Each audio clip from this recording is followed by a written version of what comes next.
Welcome to Night Shadows.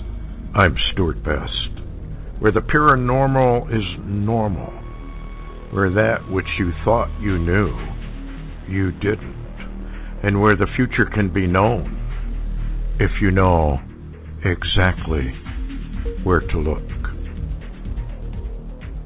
Well, hello everybody, and tonight we have Larry Taylor, who really has followed this Middle Eastern and Turkey situation for years now, and really am so happy that he's willing to come on and talk with us about it. Hi Larry, how are you doing?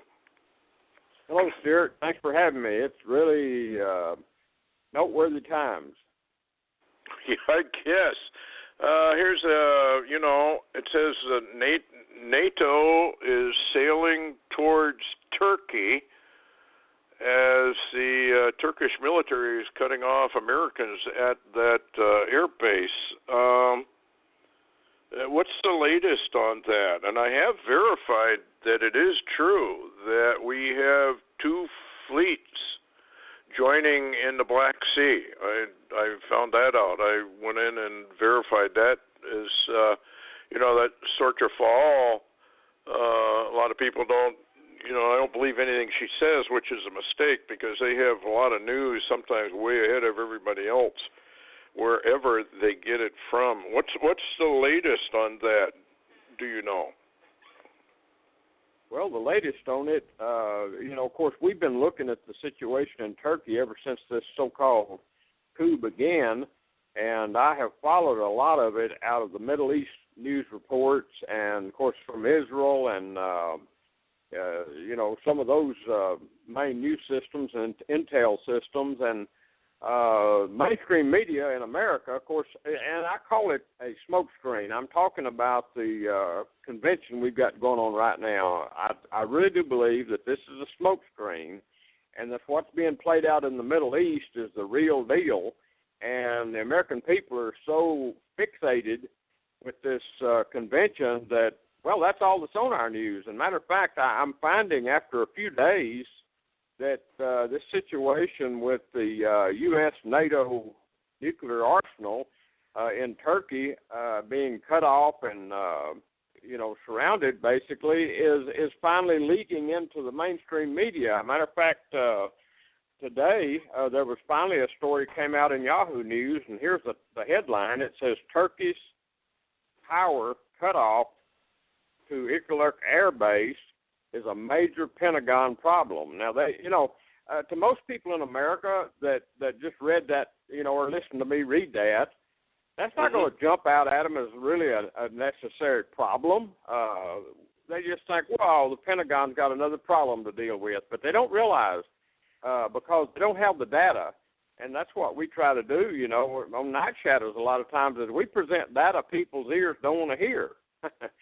Yes, unfortunately, they don't want to hear it. Exactly, and so what we're seeing is more and more of the news media, especially worldwide, are picking up the reports, picking up the stories, and there is a lot of dots to connect out there involved in this situation. Well, here I'll read just part of the Sorcher Fall thing. A Grim Security Council report circulating in the Kremlin today states that the Federal Agency for Transport was authorized today to ban all Russian citizens from traveling to the Republic of Turkey. I clicked on the link, and it is true, after the Ministry of Defense reported 2 U.S. NATO naval armadas currently operating in the Black Sea, and I confirmed that. One is Black Breeze 16, and the other one is Breeze 16. And they are right there, and they are evidently headed towards the territorial waters. It says in the Black Sea have combined and set sail towards Turkey, territorial waters. That also includes 14 Turkish warships that were reported missing from their fleet by Turkey's government.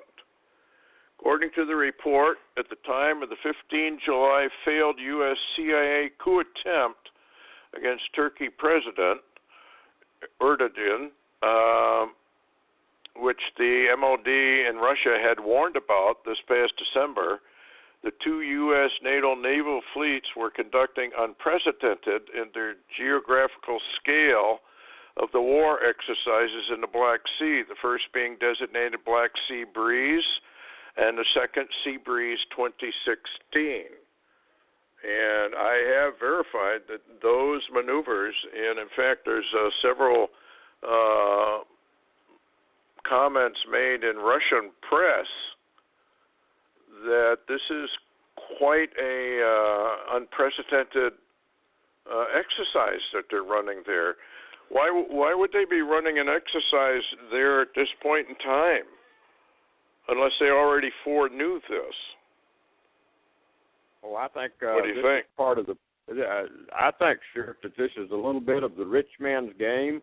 The powers that be. If you'll remember, we just recently had the Bilderberger meeting, and that really, what was entailed in that Bilderberg meeting basically was the Middle East and also the Trump card. The problem of Trump being in the deck. And, the Brexit, of course, they were concerned about the Brexit. And so we're seeing events, I had said once before, I said about the time of these conventions that we were going to have here in the U.S., we would probably begin to see problems. Of course, I didn't expect it like it came, but, it's odd. And I do say that America's fixated right now with the conventions and the election. And this is an excellent time for Obama to make his moves, and any that he's got lined up in the Middle East at the bidding of the rich men, or the New World Order, either way you want to put it, he's working. And so it's odd. We even had another source come in and chime in on talking to people within Turkey, and this source indicated that this certainly was a CIA-backed coup against Erdogan, and a lot of the Turkish people were furious, and of course, Turkey is a NATO member. And already there is a report on Yahoo News that our State Department, speaking of John Kerry, had threatened Turkey the last day or so with being thrown out of NATO. So there's the intrigue. Well, this is interesting. It says, I'll get back to the Salter Fall article, because much of which I have already confirmed elsewhere. The report notes that the MOD has long warned that the U.S. NATO naval ships were planned. Now, this is interesting. And your smokescreen concept with the RNC were planned to be used to support the failed coup attempt against Turkey's democratically elected government, which was confirmed earlier today when they aborted their planned maneuvers and began to move in full battle formation towards Turkish waters. The report further states that the pretext or reason to be given to the Western peoples for these vast U.S. NATO forces attacking Turkey is due to the Obama regime having to protect their estimated 90 B-61 gravity nuclear bombs at Turkey's Incirlik Air Base, that those stored in vaults in the floor of the protected aircraft shelters inside a security perimeter that are presently now surrounded by Turkish military forces that are loyal to Erdogan and are believed not to be safe anymore. With Turkey now openly blaming the U.S. for the coup attempt and presenting evidence proving that the CIA's puppet figurehead, Gulen, despicable and cowardly actions in leading it, the report continues Erdogan's mass purging of over 50,000 soldiers, police, judges, civil servants, teachers. So this guy, Gulen, he's the one in Pennsylvania, right? Oh, that's correct. And now his picture has been on mainstream media for the last 2 or 3 days talking about Erdogan was pointing a finger at Gulen, who was a cleric that was, moving through the military, in Turkey to begin disruptions and such. And so apparently the U.S. has had him over here protected, and I suppose preparing to. Maybe he's the new leader of Turkey that Obama. And this is what I thought of, Stuart. I'd like your opinion on this. You remember I talked about in Daniel that there was a king in Daniel that came along and he brought down 3 kings. And yes. we had talked about, the bringing down of Gaddafi, the bringing down of Mubarak, and that Obama tried Assad but failed. Wonder if Erdogan is the 3rd king that falls in Daniel.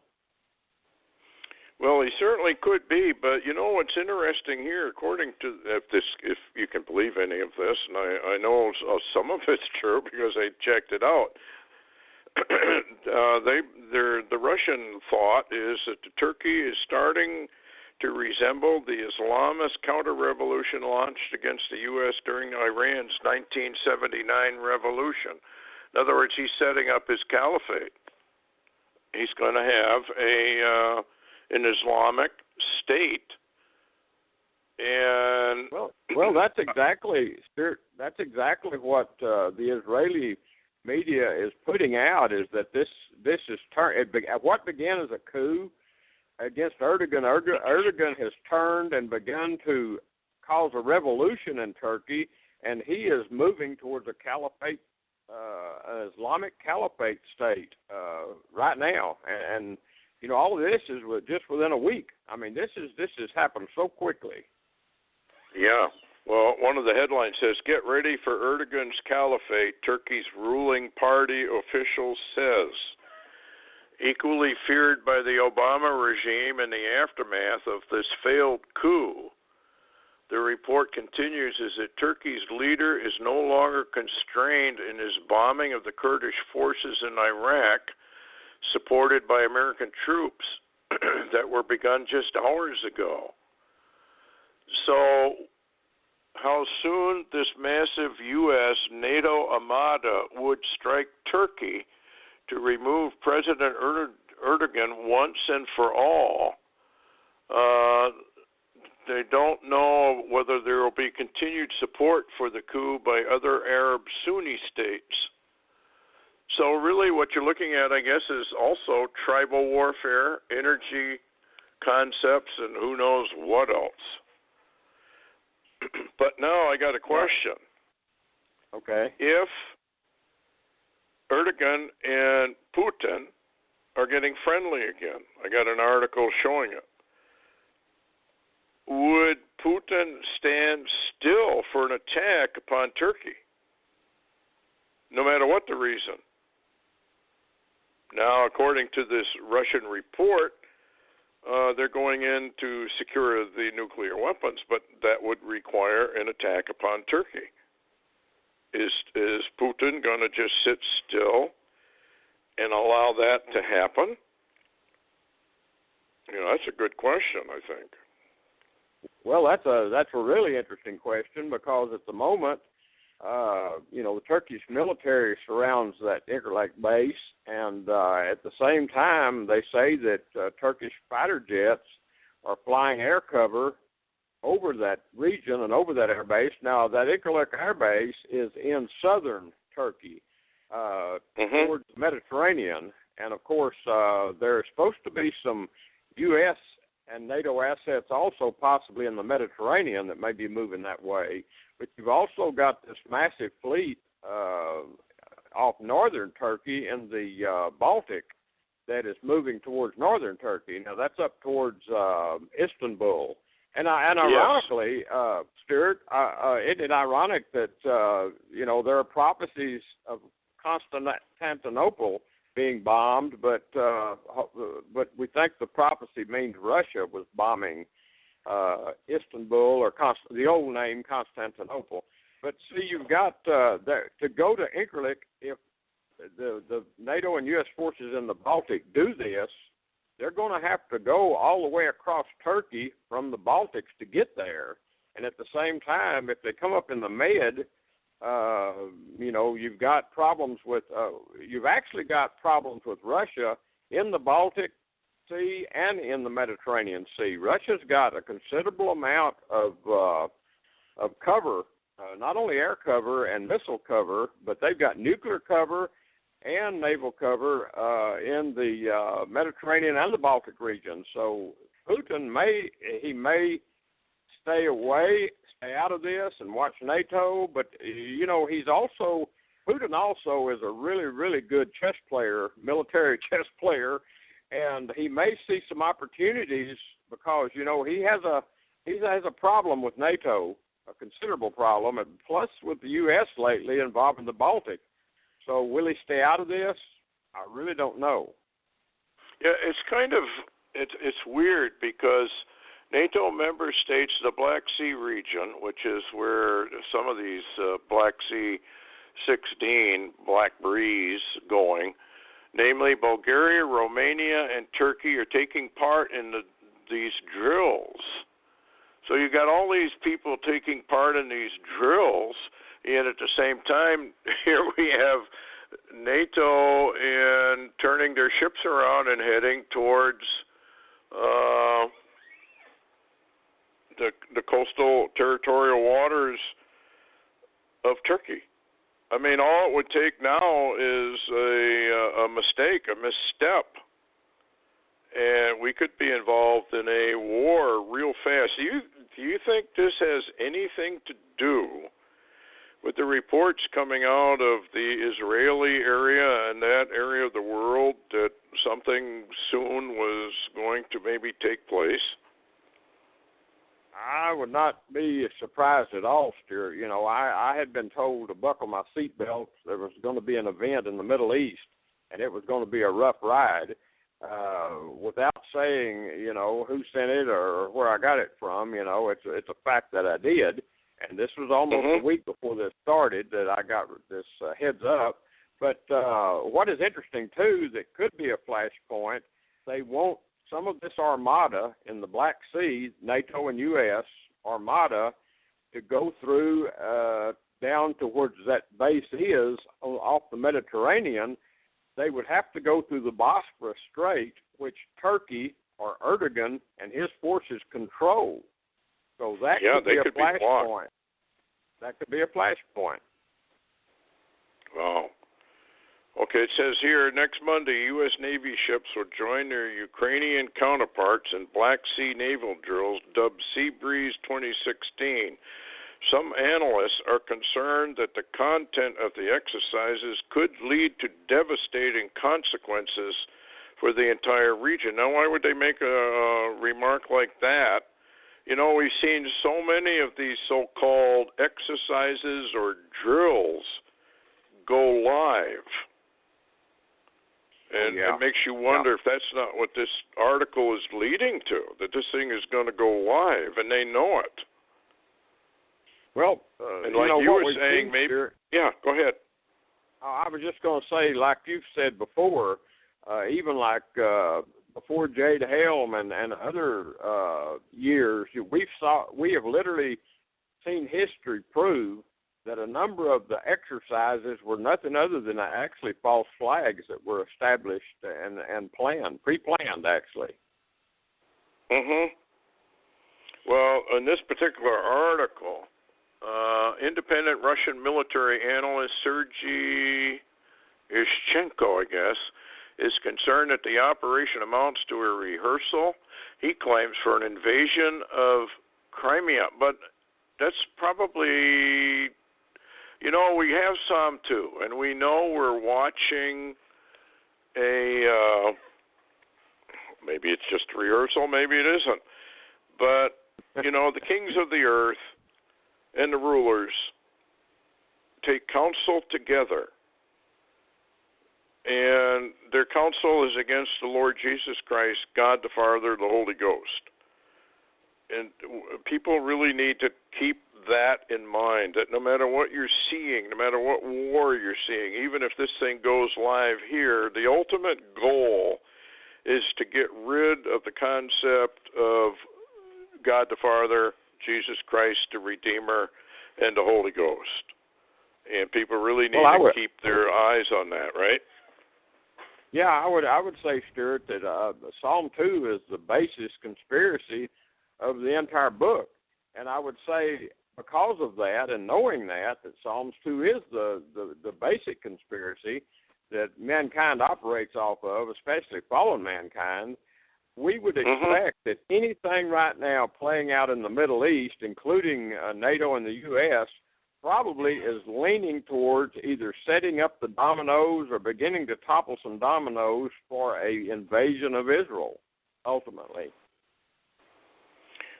Well, this is the other question we have is why is Netanyahu obviously knows that Russia, we've talked about this before, cozying up. He and Putin are best of buddies right now. But this whole thing could turn around real quick if this is if NATO is really planning to attack Turkey. If they don't give those weapons back, we could be in the middle of World War III almost overnight. Right? I mean, this thing can really take off fast. Well, here's another something I was looking at today that's kind of interesting. You remember, and I was wondering, Netanyahu, and the game they're playing. I've been told the game that Israel is playing, and the Netanyahu government basically is a game of time. They're playing for all the time they can get because they know what's coming. I mean, they're not stupid. They know they're going to be invaded. They know the invasion's coming. They know the scriptures. I mean, they know the Torah code. They know all of this. So they're playing a really, really timely game. But here's what's interesting, and I thought of this today. What's going on now, if by chance we get tied up, in other words, NATO and the U.S. tied up contending with Turkey, really contending with Turkey, and also getting Putin involved strategically with this conflict, I remember you talking about, and I think I read a Torah code that said that somehow Israel makes a mistake. They hit something that makes a mistake. Now let me tie this little dot together real quick. I've been reading a book lately called Nuclear Showdown in Iran, talking about the ancient prophecy of Elam. And I looked at Elam today real close, and I was looking at that, and the scripture said, talking about Jeremiah 49 and Ezekiel, they're talking about lining up Elam, which is right now part of Iran, we think, and it's down by the Bushehr, nuclear production place that Israel really wants to hit. What if all of a sudden we've got this flashpoint in Turkey and that ties up Russia and the U.S. and NATO, and that they're a standoff there. They're all busy with each other. What if Israel decides, this is the very time to strike that Bushehr facility? And what if when they strike it, because the data that I've read says that facility is really literally full of Russian fuel rods, uranium fuel rods, radiation. What if they hit it and it blows up to the degree nobody ever expected, and it causes such a disaster over that part of Iran that the Psalm 83 war or whatever, all Ezekiel 39, Elam, that part of Iran can't participate in that invasion because everybody's dead in that whole area. Boy. Well, Israel has been known for preemptive operations. In fact, they're probably the experts at it. So, if they had a pretense to hit, this thing could go, well, even Putin himself. You remember he made that remark. I should bring that one up again, just for the people. If you didn't hear it before, you need to pay a really close attention to what Putin actually said. And here's an article, Putin may be Turkey's new buddy after the failed coup. As we continue to sort through the aftermath of the failed attempt at a military coup against the government of Erdogan, the development is that the botched attempt to remove him will further the reconciliation process between Turkey and the Russian President Putin. For years, the two men have enjoyed only a strong personal relationship cemented by shared views opposing the idea that Western values represent a universal template for all societies, but has presided over the transformation of the Russian-Turkey relations from a highly adversarial position at the end of the Cold War to a full-fledged strategic and economic partnership between NATO's innermost member and the Kremlin. Now, we know from prophecy Turkey has to go with Russia. So maybe this is the pivot point that we talked about last night. Maybe this is it. Maybe this is what puts Turkey solidly into the Russian camp. Well, it certainly could be, Stuart.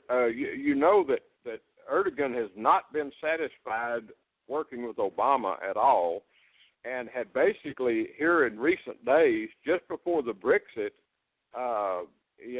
began to pivot. Really, Turkey has been wanting to join someone else other than the U.S., and they have pivoted towards the EU.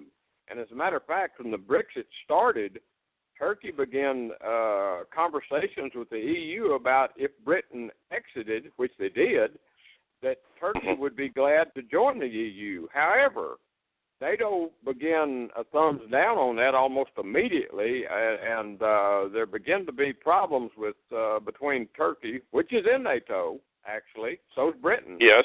But they become dissatisfied, so possibly this coup may literally turn Erdogan so much against NATO, the EU, and the U.S. that he does just fall right into the Russian camp. Well, this is very, very interesting in the timing.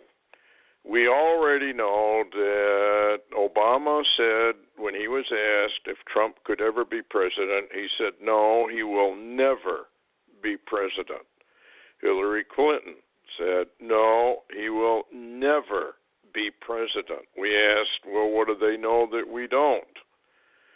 Now, the remark that I read earlier about the possibility that all of this was well planned ahead of time. These guys will stop at nothing to prevent Trump from let's say Trump really is a wild card and he's not just part of the overall play rehearsal we're watching. He's not part, we'll say, of the Psalm 2. He's kind of different. He's outside the camp. Newt Gingrich said he's not one of the secret societies. He's not part of it. Well, we don't know whether that's true or not, but let's say it is true, and the rich men of the earth are scared to death. He's going to upset the apple cart. So if that were true and you wanted to stop him, I suppose there's several ways you could do it. You get rid of him by various means, or you start a war. And that war goes basically global. Now, Putin warned about this. He says, you people, he's talking to the press, you people in turn do not feel a sense of impending danger. Now, that's an interesting way to word it. Impending danger means he already knows that it's there. That's and he right. says, this is what worries me. How do you not understand that the world is being pulled in an irreversible direction? Now, why would he say stuff like that unless he already knows what the game plan is? Well, I think so he they does. start this. Trump has already been, accepted. He's the Republican nominee, and Hillary is in a lot of trouble. I don't know what the American people think about all this, but let's put it this way: she's got a lot of baggage she has to overcome. Would they take a chance on Trump getting into office? Or would they start a war? The timing of this is what bothers me. Because if you start a war and it spreads, Obama can immediately declare an emergency. And And that's right. the end of it. There is no more Trump. There is no more election because we're war now. What do you think? Well, I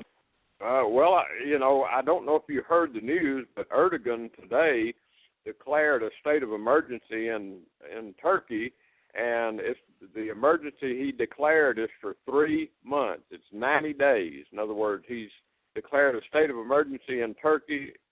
Everything's suspended for 90 days, and chance a conflict begins of some kind, it would be very easy for Obama to declare a state of emergency in America. That would immediately suspend the elections. Everything would just be put off to the side. And, yes. And the interesting thing is, and I find this part really interesting and intriguing, it's just a question, but I find it really intriguing, and I can't really get rid of it from my mind. It's almost like, which one does Obama want most? Would he rather go ahead and delay his departure from the presidency of the U.S. Because of possibly Trump coming on through and possibly going to win the election over a Hillary Clinton, which is actually Obama's third term to transform America? Would he rather do that, or would he rather in December actually go to be the head of the UN, as he apparently showed interest in plans in already, which is December? So you've got, my question is, which one does Obama want most? And even if it's which one does Obama want most, what does his handlers want him to do worst? Yes. That's an interesting point because, okay, let's say the Turkey thing quiets down, but we've had Paris, we've had all these false flag events and whatever, and now they're beginning in the United States. And if they can't ignite a war over there, they can certainly do something over here. And what makes me wonder what's really going on is the timing, and I want to get into this executive order and your comments on it. Executive order, United States policy on pre- and post-strike measures to address civilian casualties in U.S. operations involving the use of force.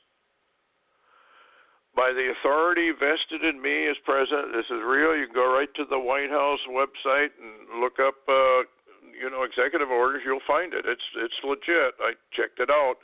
By the authority vested in me as president, by the Constitution, laws of the United States of America, I hereby direct as follows. Now listen to the wording very carefully. Section 1, purpose.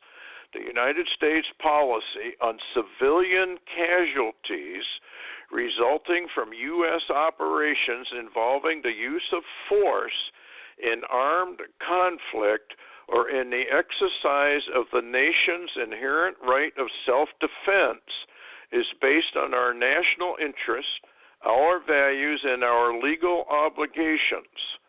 Now, a lot of people don't realize that Washington, D.C. is really a corporation. You could, in this particular instance, read it this way.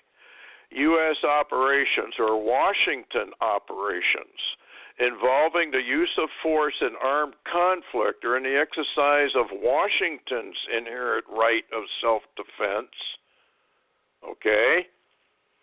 So as a nation or as Washington, we are steadfastly committed to complying with our obligations under the law of armed conflict, including those that address the protection of civilians, such as the fundamental principles of necessity, humanity, distinction, and proportionality. The protection of civilians is fundamentally consistent with the effective, efficient, and decisive use of force in pursuit of U.S. national interests, or we could say in pursuit of Washington's national interest. Minimizing civilian casualties can further mission objectives help maintain the support of partner governments and vulnerable populations, especially in the conduct of counterterrorism and counterinsurgency operations. Now, this is an executive order. Go ahead. Let me butt in there just a second, Stuart. I'm listening to you read that, and I'm listening very closely, and I'm aware that Washington, D.C. is not a state, that it's actually, like you said, it's a corporated location. And do you know, one of the, I was thinking as you was reading that one of the national interests that Obama would like to defend is not letting any state secede from the Union, period, even if it takes conflict. And what's ironic, too, is, the book by Stephen Kuntz, Liberty's Last Stand, which laid out a lot of that as a warning, and then Stephen Kuntz literally has dropped out of sight. He's dropped off of the planet. I can't find him even. And I got to thinking, that conflict resolution or executive order would cover other other government entities that try to separate from the Union. Exactly. And we would be then considered terrorists, and that Washington would then have to conduct counterterrorism and counterinsurgency operations and enhance the legitimacy and the sustainability of, we could say, Washington operations critical to national security. Then he goes on further to say, civilian casualties are a tragic and at times unavoidable consequence of the use of force in situations of armed conflict or in the exercise of a state's inherent right of self-defense. What he's really saying, Washington, crooked and corrupt as they are, has the right of self-defense against its own people. That's the way I'm reading this, because this was released July 1st. Why would they release it now? We've got all this stuff going on everywhere, and we know they've been gunning for a revolution of some type. And, of course, if you're going to have a revolution, and I believe they probably already know, everybody who owns firearms, et cetera, et cetera, et cetera, this is designed also, it says, for the protection of civilians. And that bothers me because is it possible that what they're doing is they're setting up the framework to take people to the FEMA camps under the guise of protecting them if there's a revolution? Yeah, well, we've seen a lot of those scenarios being run through media. Of course, most of them were conspiratorial sites, but even the book, Liberty's Last Stand by Stephen Kuntz, that was exactly, even though they arrested the people and took them to the FEMA camps were there, and they were told they were under protection of that government. Oh, really? Yeah, in the book. They arrested all these people and put them in the FEMA camps, and FEMA thugs ran the camps, and they could only, they were fed, but they are also interrogated and interviewed, by individuals, but they were told that the reasoning of it was they were being protected. That was the reason. They used protection as a cover for actually holding them prisoner. They were actually prison camps, but they used the terminology that they were protection camps. Protected. They were protecting. Yeah. Yeah, but it goes along with what you're reading. Yeah. It says here, Section 2 policy in furtherance of U.S. government efforts to protect civilians in U.S. operations involving the use of force in armed conflict. So they really do believe that they can not only start Or we have fifth column operations in here. That's why the borders are open. Read Jeremiah and Isaiah, folks, if you don't believe it.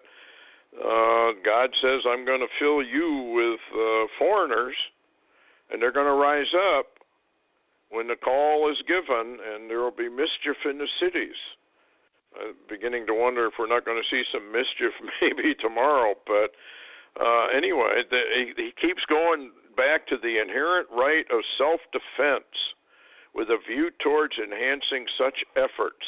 Then he brings in relevant departments and agencies.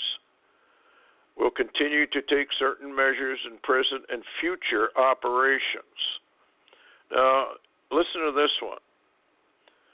Train personnel consummate with their responsibilities on compliance with legal obligations and policy guidance that address the protection of civilians and on implementation of best practices that reduce the likelihood of civilian casualties, including through exercises, pre-deployment training, and simulations of complex operational environments that include civilians.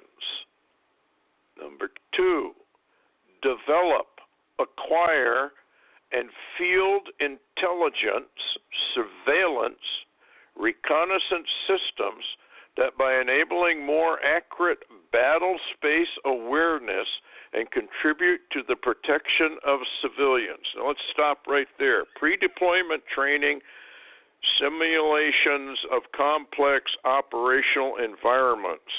What was Jade Helm about? That was exactly what it was about.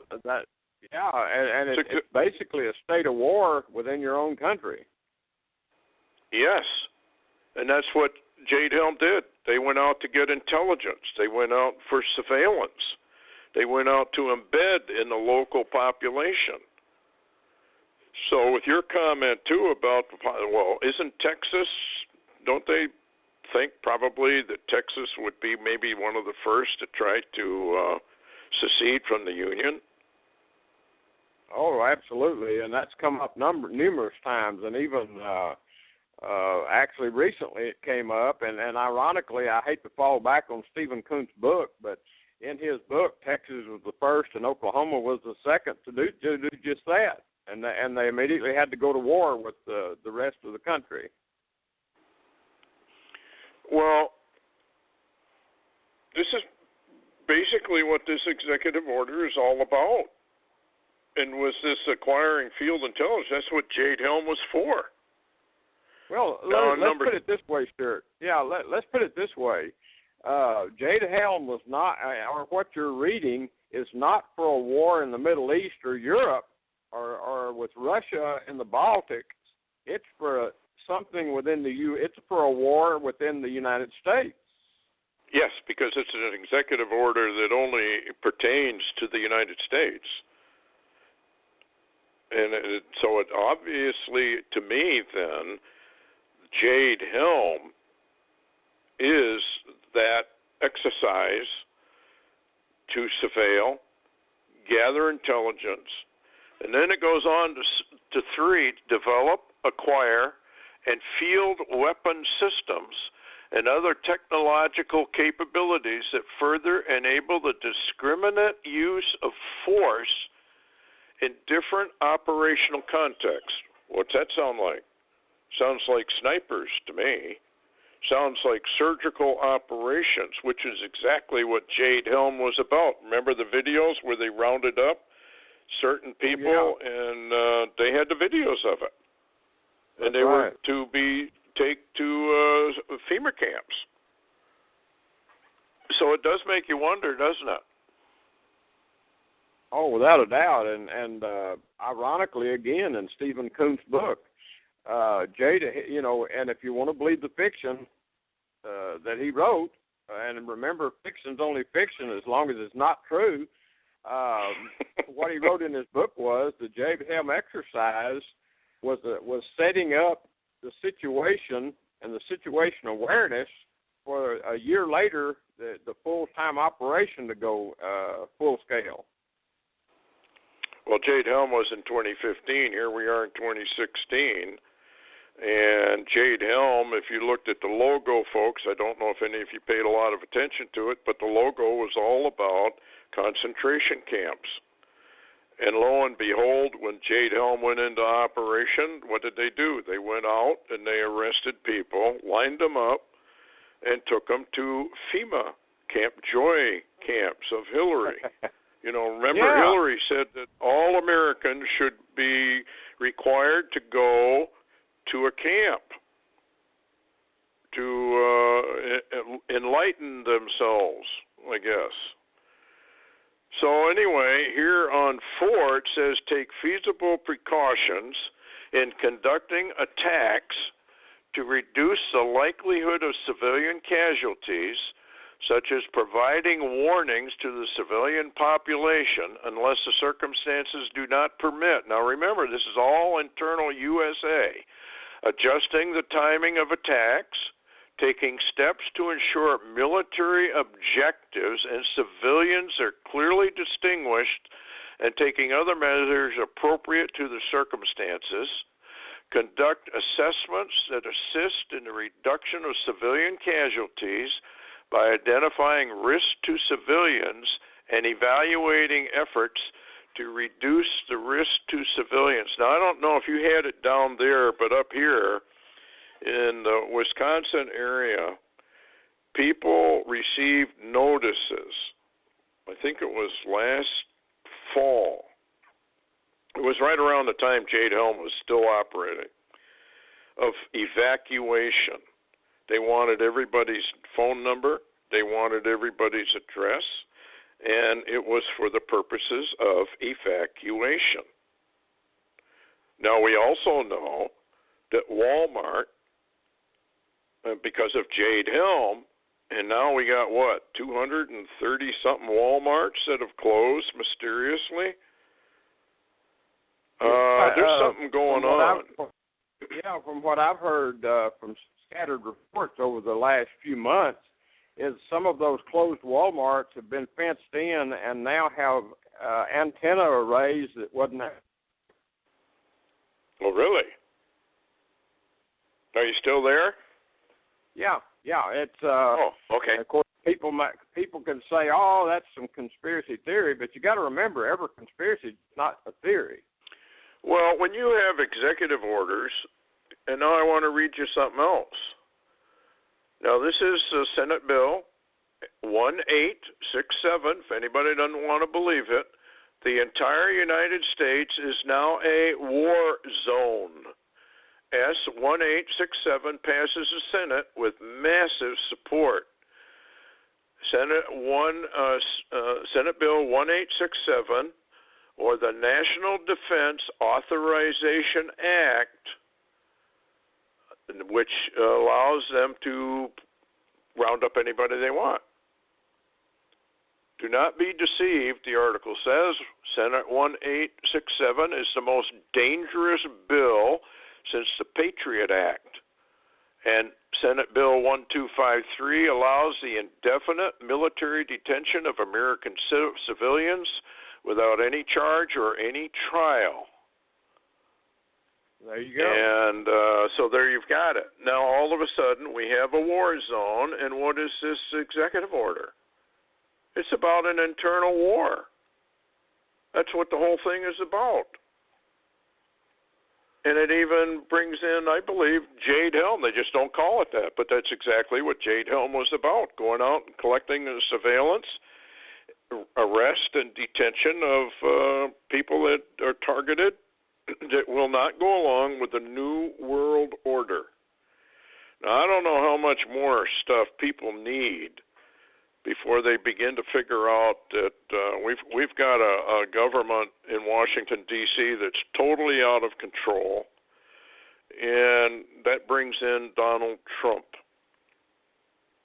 What chance does he have, really, of turning anything around? Do you think, let's say he's real. Let's say it's not a plant, and he really is real, and he's doing exactly what he said he would do. What are his chances?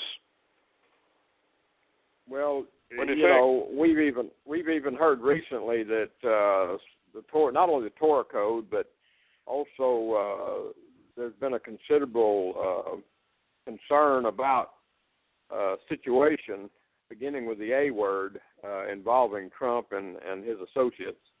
So we're in tumultuous times. I mean, there's no doubt about it. And even though this is going on in the Middle East right now, you could really have a really dangerous situation in Cleveland, like you spoke of, maybe even tomorrow night. It's continually getting worse there every day. Well, and the other thing that the American people don't understand is State Department document 7277, which dovetails right into Jade Helm, this executive order, and the disarming of the American people. This is a UN takeover, I believe. I firmly believe from the very beginning that the United Nations is the beast power of Daniel chapter 7. And the reason I believe that firmly is that it says that this fourth beast is different than any other entity ever seen before. The United Nations is not a state. It's not a nation. It is merely an organization, and it's a treaty organization. And what it has done is simply make treaties with the various nations, and through those treaties, like Agenda 21, Agenda 30, Agenda 50, they take over the nations, and that's exactly what Daniel says. He says the nations themselves remain, but their sovereignty is taken away, and it's given over to the United Nations. We are to be disarmed under State Department document 7277, and the UN peacekeeping army is the only one that's established to have weapons and to set up internal policing of the American people. Well, when you start reading stuff like this, the Washington Free Beacon says the IRS spent nearly $11 million, this is just one agency, on guns, ammunition, military-style equipment for 2,316 special agents. Tax-collecting agencies billed taxpayers for pump action, semi-automatic shotguns, semi-automatic Smith & Wesson, M&P 15s, Heckler & Koch, H&K 416 rifles that can be loaded with 30-round magazines. Why would the IRS need that? And that's the Agriculture Department. Almost all federal agencies now are heavily armed, and they have really bought billions of rounds of hollow point anti-personnel ammunition, which even the military can't use. So it looks to me like maybe they're getting ready to do something. Any comments? Well, it certainly looks. It certainly looks like the preparation has been in get-ready mode for a few years now, because we've seen this continually occurring. And this really was occurring and being set up in the Bush years, too. I mean, the fault falls all over the place with Washington. I got to thinking as you was reading that and talking about the UN, though, Washington, D.C. is to the United States of America the same thing as the UN is to the world. Yes. Yeah, and it makes you wonder, because of the rich men of the earth want Hillary so bad, and then you have that comment, the woman rides the beast. Makes you wonder, doesn't it, if it could be more literal than people realize. I mean, that would kind of be like the Lord. I mean, that would be his sense of humor. He would have somebody like Hillary. Well, you guys are all criminals anyway, so let's give you a criminal to lead you. I mean, that's kind of his sense of humor. Well, that's true. That's true. I don't know. What would be your closing comments on this? It seems to me all of this is coming together. that this NATO Armada, what went on in Turkey, the timing of it, the RNC, this executive order, the war zone in the United States. I mean, to me, it looks like they're definitely getting ready to spring something, unless the Lord intervenes and says, "I don't think so. You're not going to get away with this." Your take? Yeah, you're right. You're right. One thing that comes to mind is I've got a lot of feedback. Hello, Stuart.